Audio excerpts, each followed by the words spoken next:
The ghetto was liquidated in August the 22nd to be exact, 1942. And what happened was there started to be rumors in town, in the ghetto. You know, we heard already in the beginning of August or in the middle of August, my father heard that they were going to do something. He didn't know what. They didn't know if they're going to take him to labor camps, if they're going to ship him to Poland or wherever. But there were rumors that the ghetto was going to be liquidated. So my father made a plan, and he was planning to sneak me out with him and my brother when they were going out to work this one morning. And my mother was supposed to sneak out my sister. And at the end of the day, instead of coming back to the ghetto, we were all supposed to meet at this Mr. Yerushka's place. My mother knew where he was, and naturally my father knew exactly where it was.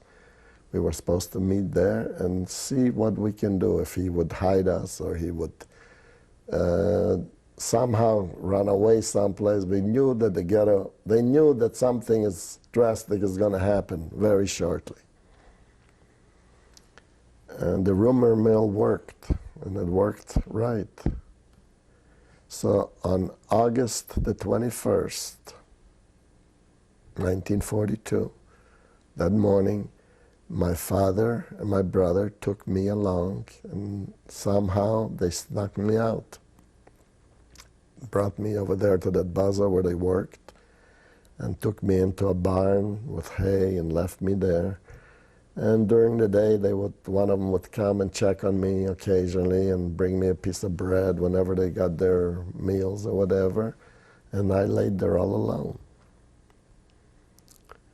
During the day, somebody came by to that place where my father and brother were working, and told my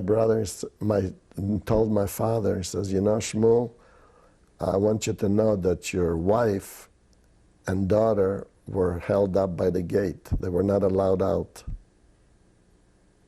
to work.